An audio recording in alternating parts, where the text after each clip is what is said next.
whenever you're abstracting, if you can look at something out in the world and pull either shape, rhythm, or color from, you use it. You don't copy it, you use it. You'll see how I play with it as I work it up. Sometimes it actually works, you never know. Okay, we're going to start with a watercolor, very simple.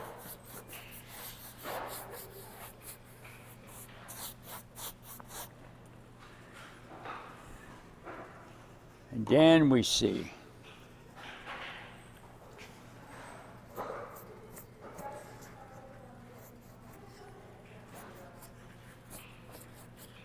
Now you can see how the color, I'll show you the color in the brush.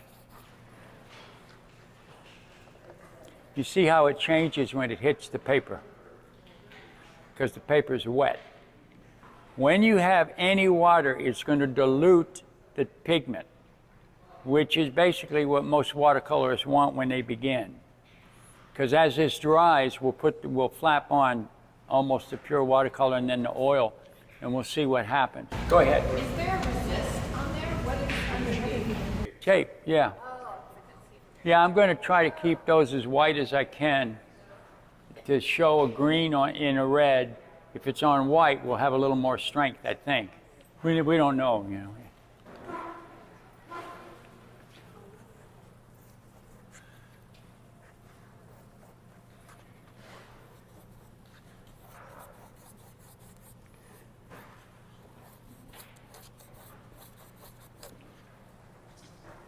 Now keep these designs pretty simple, so it's easier for you to understand the action of the color on the paper and how we create the paper. Whatever the color tone is will become a part of this as we move it to a different level, theoretically. Yeah.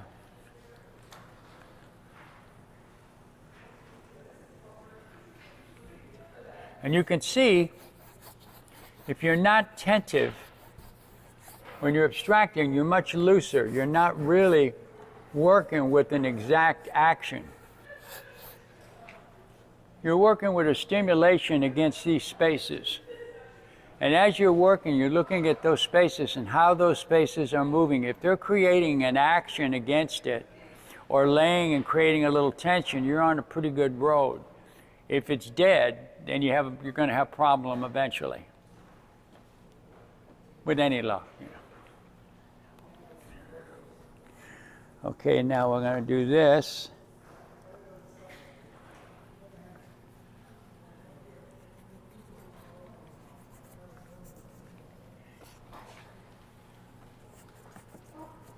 Interesting, huh? So you can begin to get a nice abstract sense of space. The thing you want in your painting, no matter what you're painting, you want to get a way to introduce the surface into it at some point so that it isn't something on something, hopefully. We're not sure yet. Okay, here we go. Now this is tubed watercolor, which is always a little stronger and a heck of a lot more interesting than caked. Caked is good for small pads and things like that because you're doing delicate little actions. But when you get big, you want to go to tubes because you can spread the color farther, and it will, even though it's expensive, you use less of it. A lot of water, and you'll get much more out of it. Now often, like when in my studio, I will have jars of color tapped in the water. I don't throw it away, I just cap it. And then I use that for the next watercolor. So I'm not losing anything.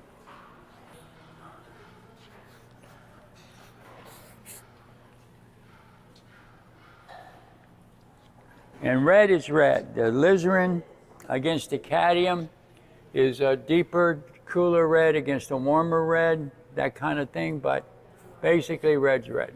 So now let's play with the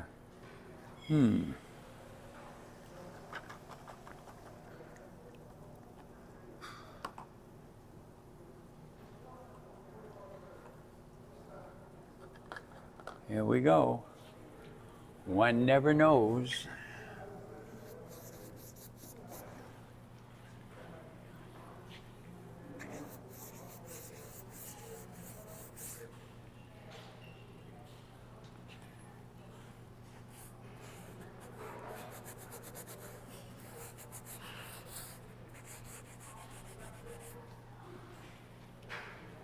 Good heavens, that's spooky.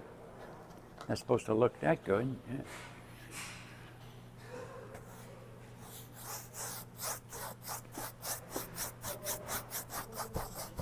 Now I've changed the tint to a color. So this green will reappear on the inside. So it jumps and becomes part of the painting without a whole lot of effort. Yeah. You don't have to. If you have enough white, you can just make off-whites and things like that, but just keeps it simple, gives you a strong action. And we will play with the green as we're working it.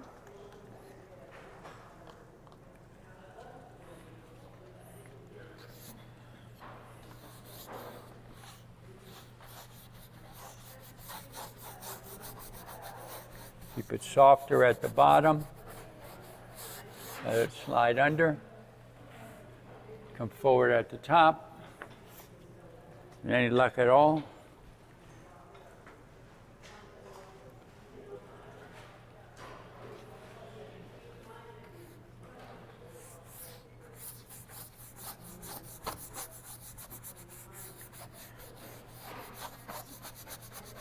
Okay, now we have pretty much a tinted paper to play with. Make it easier to shift our color around.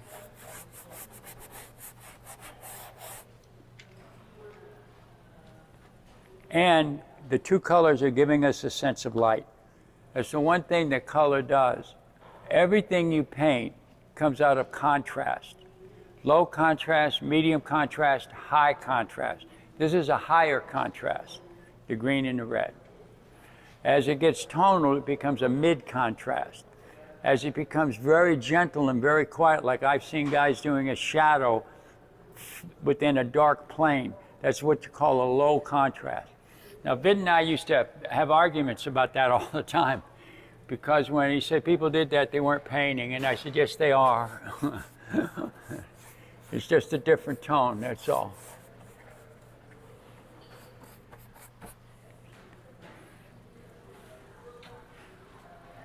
Okay. All right. Where is my...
Okay, that's a pretty simple abstract statement in color. Not too complicated, very simple and direct. There's all kinds of ways of doing it. The more you put on it, the more complicated it gets, the more control you have to have on what you do. Which I don't like to do because I'm lazy. Yeah. And now we're going to do a gestural idea. With any luck at all.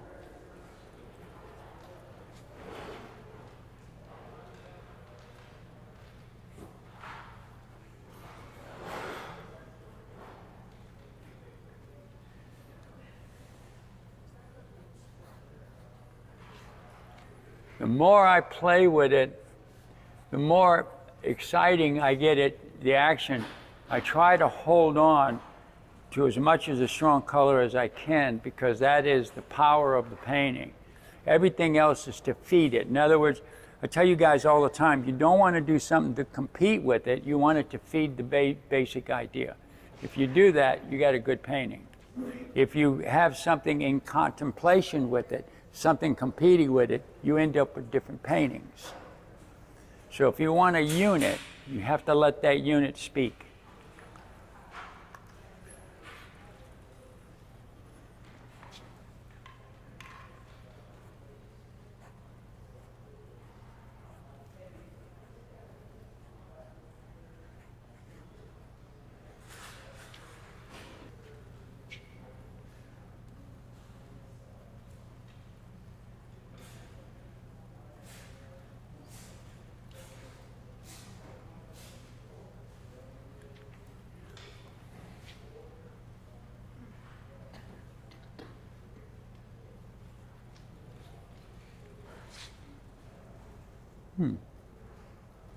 I'll be damned.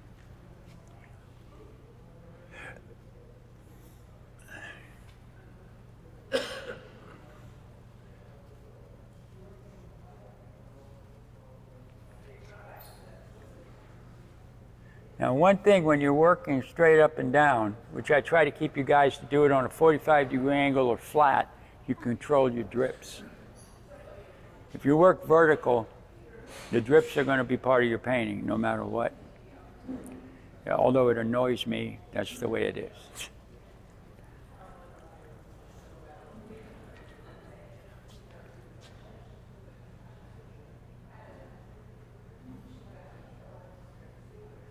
Now I'm putting color or neutrals on color to show the little bit of action that happens.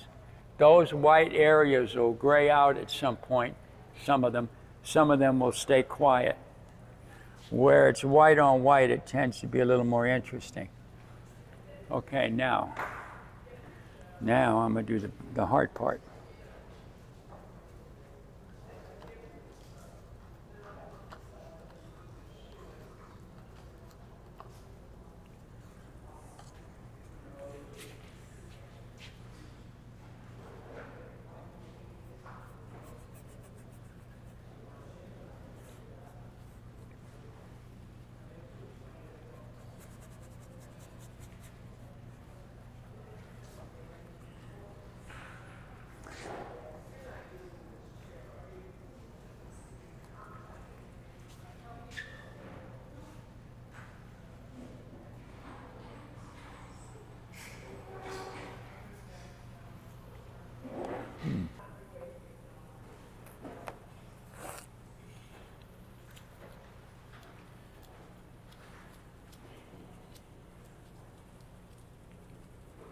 Now, as soon as this is dry, we're going to do oil on top. The reason I'm doing that, because some of you asked me about it. I was going to do acrylic, then acrylic's an extension of watercolor, basically. And the trick to acrylic is to make it thin, like I did this watercolor, not to put it on heavy, and build it up as you look at the painting and its action. In other words, you got to trust your eye. A lot of you guys don't look at what you're doing. You just throw the color up there and pray, you know.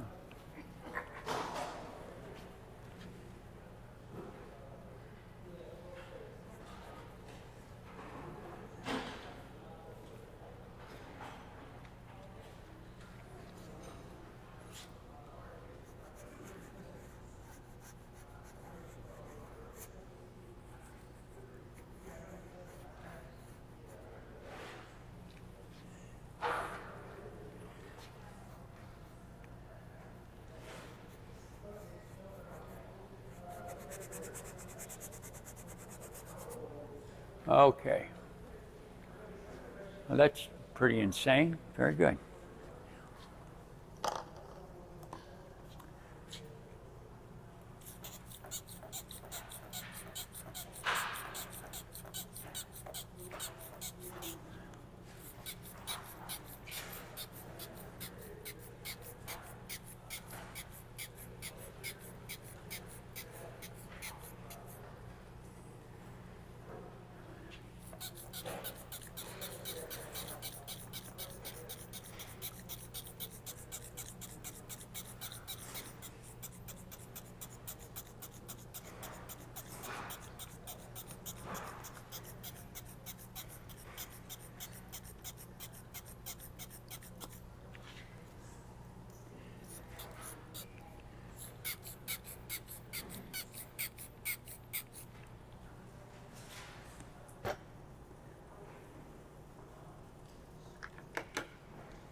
Okay. You guys can take a break till this thing dries, and then we'll do the oil.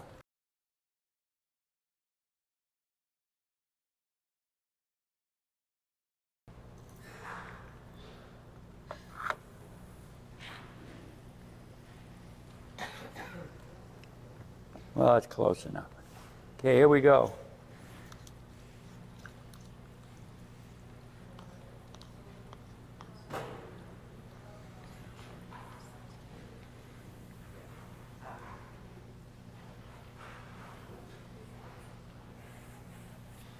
This is oil.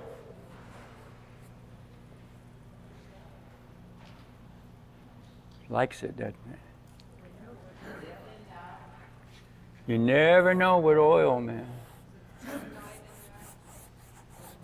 Right over the white.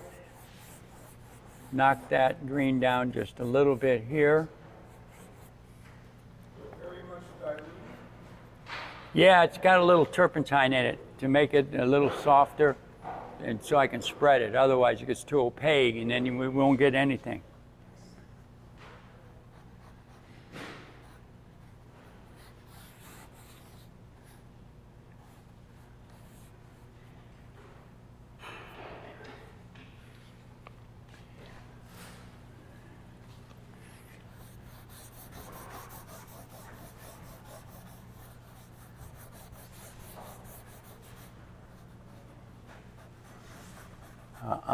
That didn't work out well. That's too bad. Okay, that's a tint of the oil.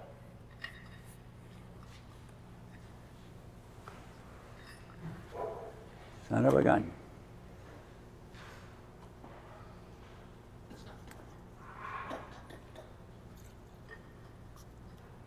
Make it a little more opaque.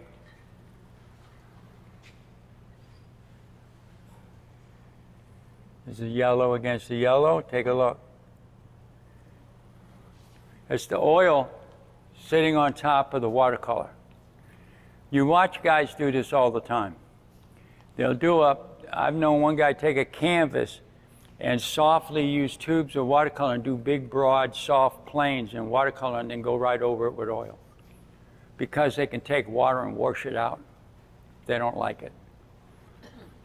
So painting isn't the exactness of things, it's the application as you see it. Now we'll cover these. Somebody asked me. So here's why we're doing it. Take a look.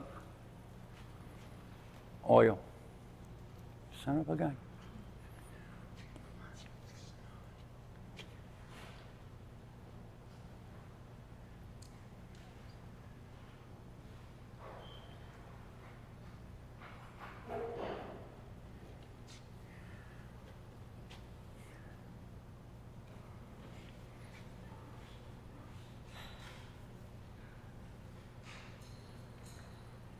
Okay, it should be getting a little juicier now with all these little dots and dashes.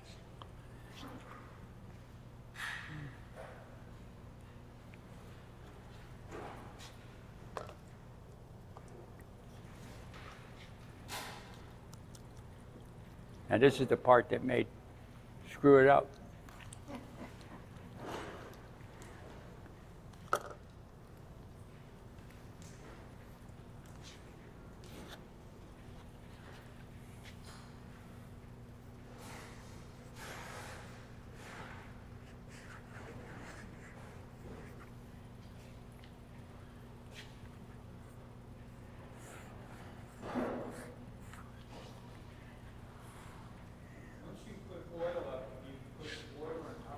You can.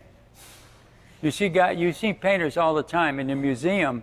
If you watch them when they're repairing or correcting a piece of work, they'll do it right on the wall. They'll take a little area. What they're working with is watercolor. Now, I went up to a guy once because I was watching him for about a half hour, and then finally I couldn't stand it, and I went over. I said, "What the hell are you doing?" He said, "Well, I'm taking watercolor." I said, "Well, why are you using watercolor?" He said, "Well, if a guy knows how to paint better than I do, he can just take it right off." And he said, meanwhile, that's good enough, people will be able to see the painting. You won't have to take the painting down. I said, oh, okay. Yeah, made note. So that green is watercolor? Huh? In your hand right now is watercolor then? This is oil. Oh, okay. You don't get really that heavy unless you're really thick, you know. I have a question about, I'm listening. so you said red goes forward and green recedes. Are there specific formulas for that, or is that just something your trained eye? What do you mean by formula? That red is always green because of the way the color principle. No, I just use red and green. I could have taken cerulean blue and worked it against red. In other words, No, you. but in terms of receding, what's going forward and backward? Well, yeah, the red. If I'm not careful, that red will pop. In other words, the stronger I make the red, the more it's going to move forward. The further back, the green. The more you look at it, you begin to realize that this area here is ahead of this. Yes. Because it's stronger in opacity. The more opacity that red has, the more power it has, the more it moves. I guess I'm asking, like, if red against yellow, is it always red going to be the forward? Red against No, it yellow? depends on how it's always how you put it down. In other words, when I throw this yellow in here, Yeah. it's pretty even, and as it dries, this will come even. And sometimes it'll pass, depending on the strength. If this weakens at all, this will come forward. Okay, here we go.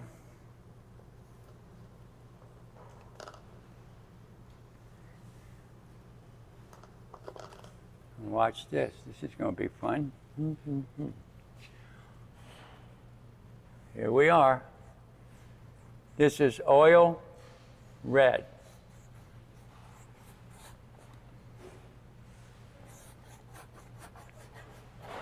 That's oil. Then with a little turpentine. Not very much either. That's a nice red, man. Overlap it here.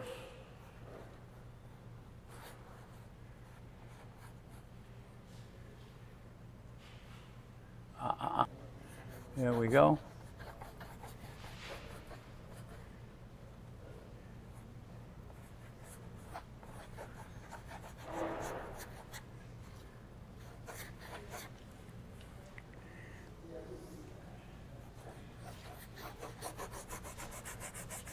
Okay, this brush is wet, so it's really making a strangeness out of my color, but that's okay.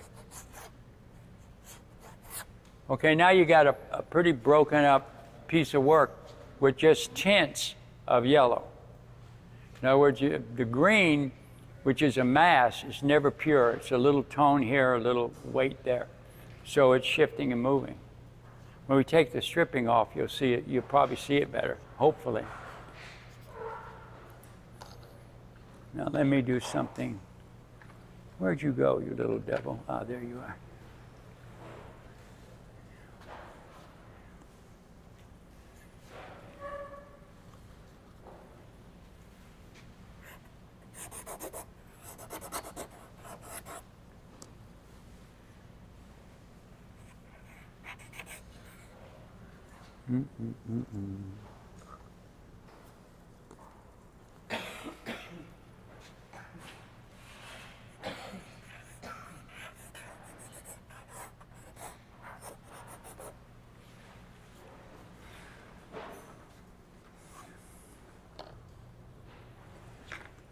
Okay. You insist.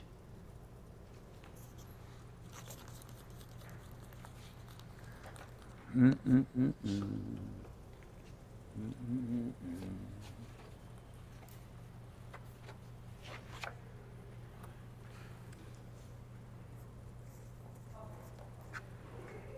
want to show you how bright this white is and how strong it can be against the color itself.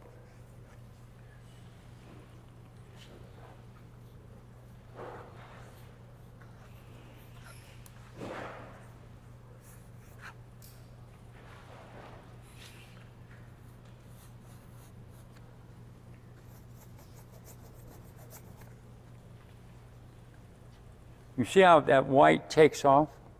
It takes over. Thought I'd throw it up there just for the hell of it because somebody asked.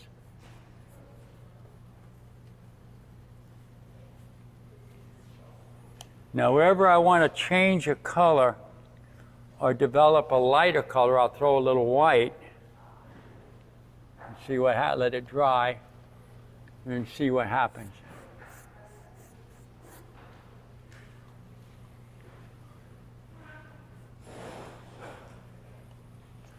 Okay, if it still holds together as a painting, I'm okay. Otherwise, I'm out of luck. Yeah.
See how the triangle is beginning to change its action, depending on how I shift in the colors beneath and on top.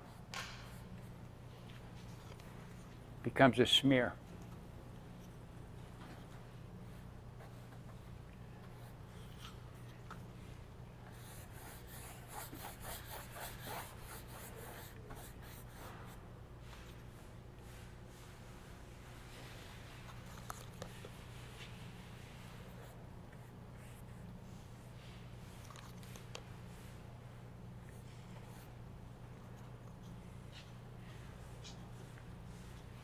All right.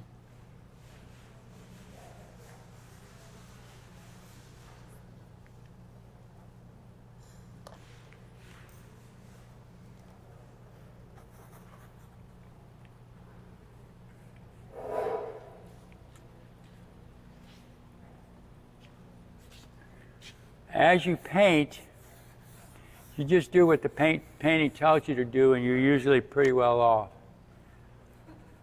Of course, sometimes it lies to you.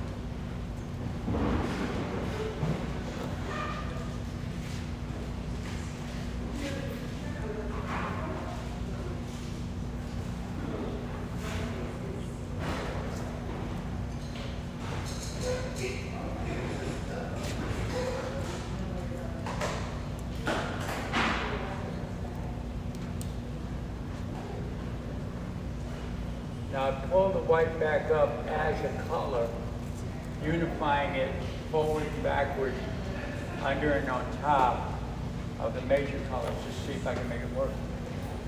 That's why I work on it.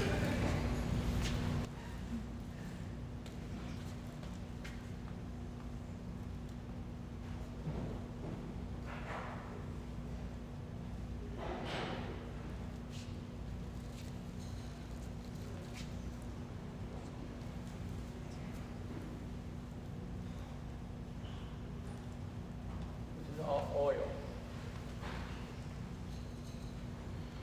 Just in case you didn't know.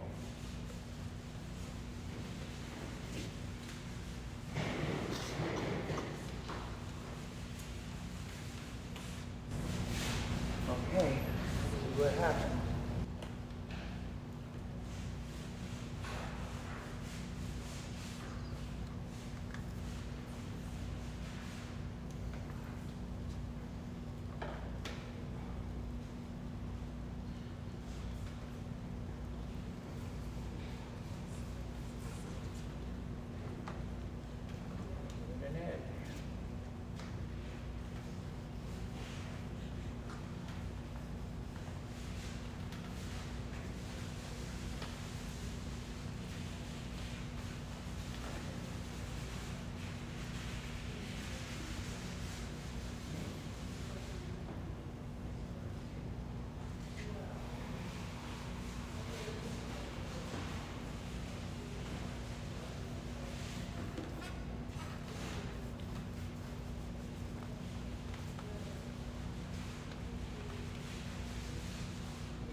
working oil over oil,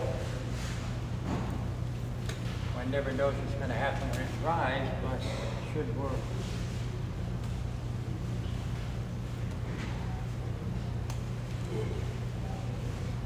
And now we have a lot of broken color.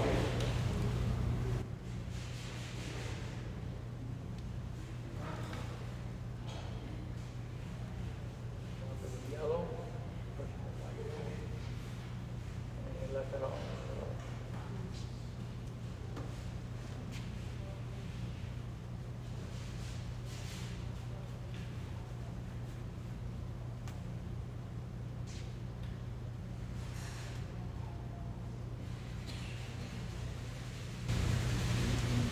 Well, let's see. Looks insane to me, but let's see what happens.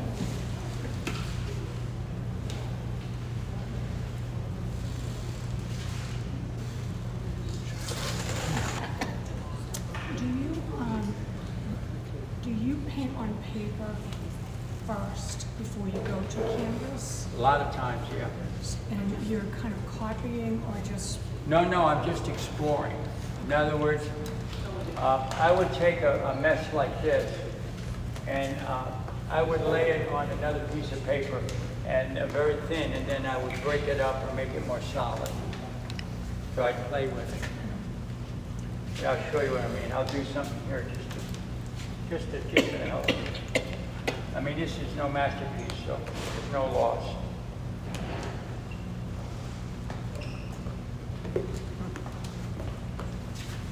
Now I can turn this into more of an action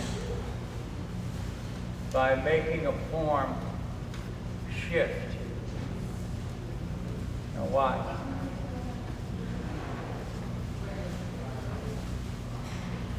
Take a look. By making that little shift, it changes it from an awkward shape into an action within the paper. This responds to that. So you have a shift back and forth. As it dries, it'll go further away from the eye. Hopefully.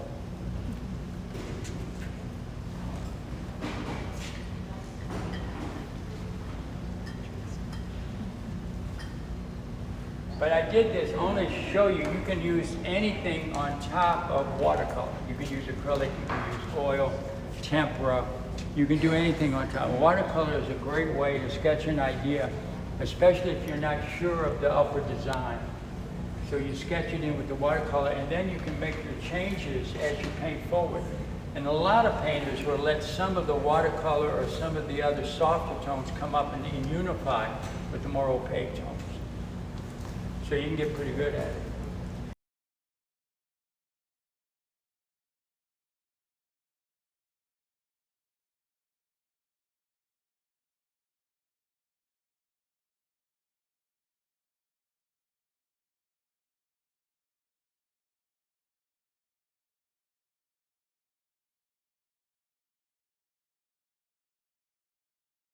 If you guys have anything on your mind, what you're looking at, you have any questions, pop it up.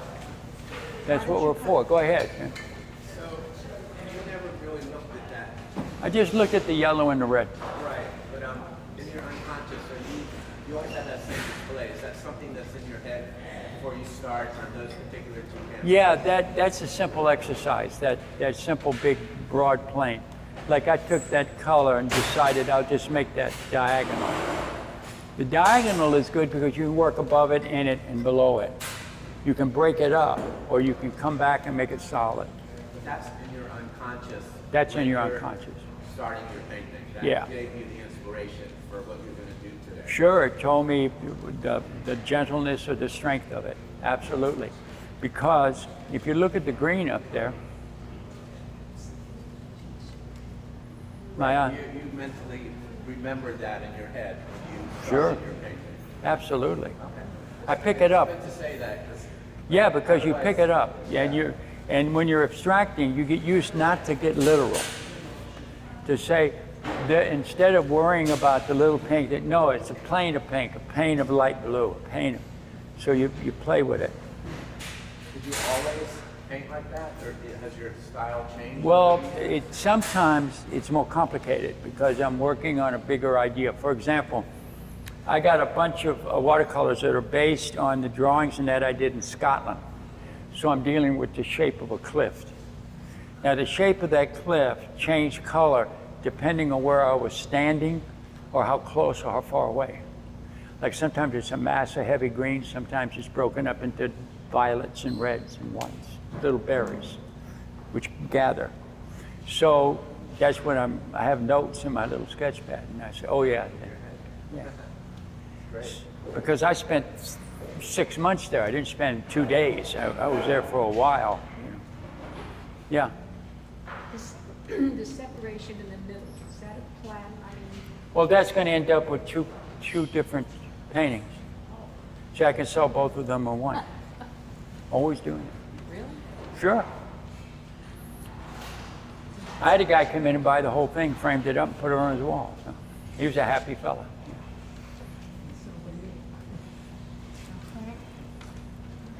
Frank, why Go did ahead. Why did you cover the whites? Well, just to get rid of it, basically. Why? Just for the hell of it. In other words, I don't have a lot of white. So if I don't have a lot of white, why bother? I like it. It's, yeah, but it's so, in other words, in order for me to introduce it, I have to have more white. I have to have more opacity. Otherwise, that white becomes a background. What I'm trying to get you guys away from is painting.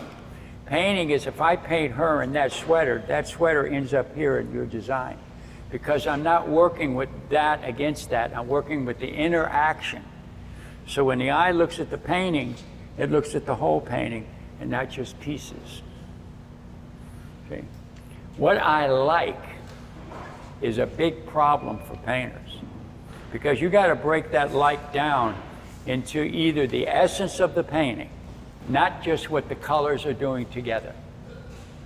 Because if you're just working on the color, then you're doing design. Red, green, blue, violet, yellow, orange, like that. You're playing with design. But as soon as those start to interact, you're creating a painting because you're becoming interactive with the action within the surface. It's not just something on something, it is everything a part of each other. And hopefully, in this idea, that will be the dominant, not the green. Take a look. Kathy had a question. Hi. I just wondered what paper you were using. 300-pound watercolor paper, cold press. Hot press you can use, but it's more for drawing. So it gets a little difficult, yeah, if you put weight on it. Rough is for like sea paintings because everything breaks up pretty much. Coming back to your comment on the gesture, adding the gesture and how you wanted it to complement and then compete with, is that, I'm looking at it and it looks like it's very intentionally along the interface of where the highest contrast and where you're getting the most. Yeah. Sure, I'm doing this all the time. So you're intentionally keeping the gesture in that area where the most stimulation is, so you don't Yeah. compete with it? Well, what I'm doing is trying to get it to move, so it's not just like this. Trying to get it to do this. If I can get a little bit of that, I can get enough agitation to make the action more interesting. Otherwise, yeah, It's almost like kindling for a fire, like to get it going. that's right. To get something that your eye can respond to, and then the painting takes over, and the painting tells you what you're going to do. In other words, everything else is gone. Once this gets laid out, now it tells me. Once I throw something up there, it tells me that you have to have this, you have to have this. What you never want to do is paint one section, then the next section.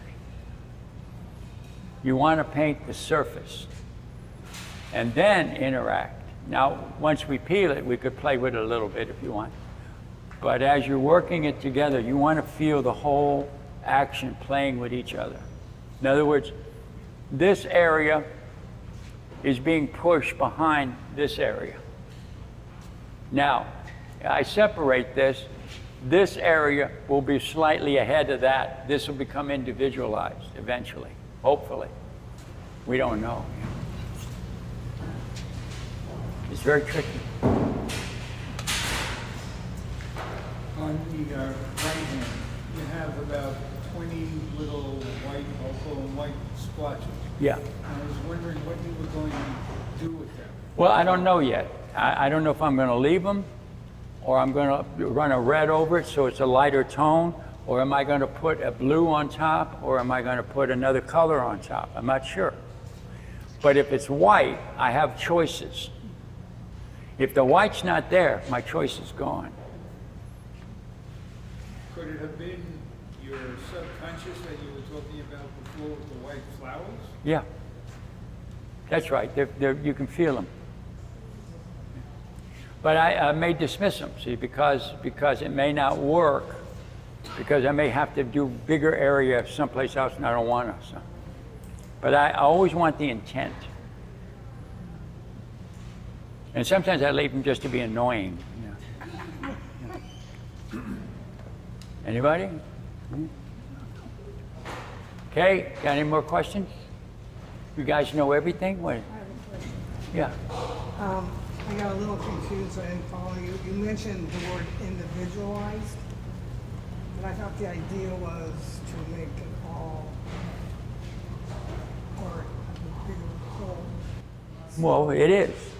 So the individualization is part Is of the whole of it. Oh, okay. In other words, the individualism is if I hang on to the dominance of this and the shift of this against that, that's creating more and more of an individual. If this becomes a plane against that, that becomes a design, a surface statement. So the individual is when you're getting an act, some sort of action, some sort of sense of this coming ahead of that, some sense of a shift in movement rather than just color on color. Theoretically. That is what's happening. Without the contrast and the shift, it would go this. Because the red will always come ahead of the green. So I have to play with the action of the green and the edge of the red to get that red not to jump, but to shift slightly. I don't want it to move at a speed away from the eye. I want it to shift just a little bit. That's when you're working with strong color. Like if you work with tints first, it's easier. Can you tell us about blue and purple then? Like other colors that come? Yeah, the blue, I just shot it up there just to get a contrast right away, just to play with the edge a little bit. I didn't want to scrubble too much because I don't want to destroy the mass. I want the mass to stay intact as much as possible. My tendency is to lose the mass pretty quick, so I have to be careful. Now, the reason, if you watch me paint, which is boring, I would plane in all kinds of planes in here. Then I put the canvas away for about a year. I pull it out and I glaze a red right over the top of that. The reason I do that is so that I don't have just flat planes, but that plane has a little energy, just a little quiet energy to shift. And you don't have to paint a red, paint a green, and then walk away. You don't have to do that. You can, if people let you get away with it. That's Frank, perfect. do you ever use Payne's gray with any of your colors? What? Some people have Payne's gray, they sometimes mix with their colors. Oh, sure. Because paint gray is a really nice neutral because you can play with it. In other words, if you have a black, it'll make the thing muddy. If you throw a color in it, it knocks it down too much. But Payne's gray you can play with. You can put a little white between that and the color and really paint with it and get a nice tint and sensibility. So I use a lot of Payne's gray. In fact, I make Payne grays by the bucket, red, blue, and You prepare green. them before you paint. Sure, I have big buckets of it with medium in it and I whip it. Right. Can you tell me a little bit about blue? Because I paint a lot of blues. Yeah. And I was fascinated to see, you say red brings everything forward. Yeah. Like, tell me about blues and purples. Like, Well, blues and purples will sit like this. Now, if the purple is lighter, more towards a cobalt, it'll tend to get more even. but it will stay neutral depending to the blue. Say you take a manganese blue, put it down, then put a strip of cerulean blue by it, you see a gentle shift. Take a Prussian blue, which is deeper, and you'll get a pop. You get more movement. So you begin to understand the depth of the color against the lightness of the other color will give you your shift, your movement. And blues are fun. I mean, my whole palette, most of my paintings are different tones of blue. Even people think they're looking at black. What they're looking at is tones of blue. It's just deep, you know. So Frank, even on canvas, you could start with watercolor, Yeah. and then acrylic, and Yeah. then oil. Then oil. Now you got to be careful. If your acrylic is too heavy, the oil won't work. It'll separate. Okay. You have to keep that acrylic almost like watercolor. In other words, the only reason you're going to acrylic is it gives you a little stronger color, and it's quicker, softer. But if you go on pure and you put oil, in time, all you need is a little humidity and pop. So I stay away from acrylic and oil. If I'm going to use acrylic and oil, I run the acrylic in there the way I did the watercolor, very thin. And then I go over it. Because you have to think in terms of plastic oil.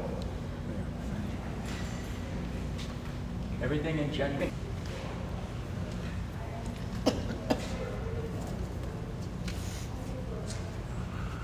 That's all that.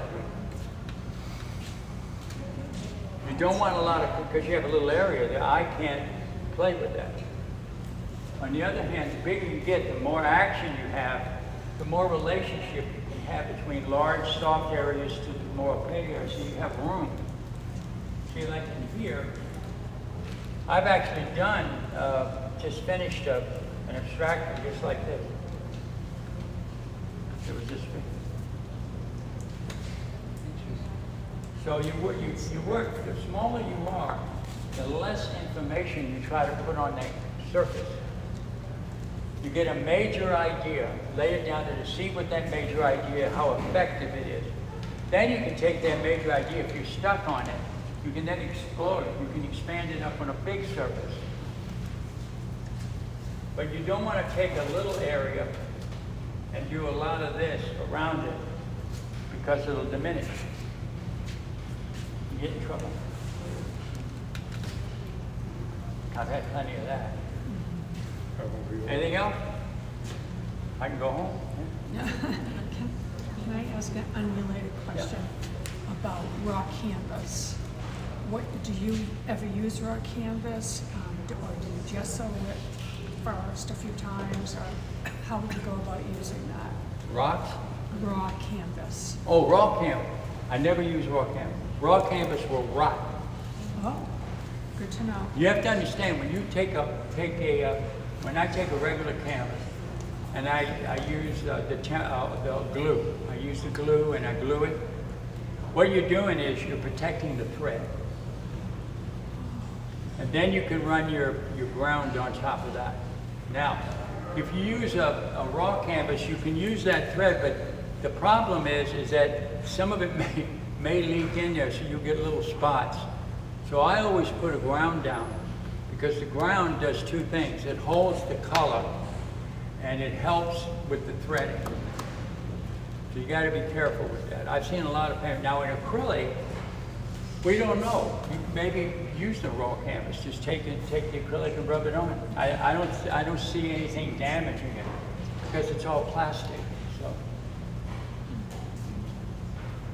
but oil, So Frank, are these finished? Are these two paintings finished? as far as I'm concerned, I ain't gonna paint on them anymore.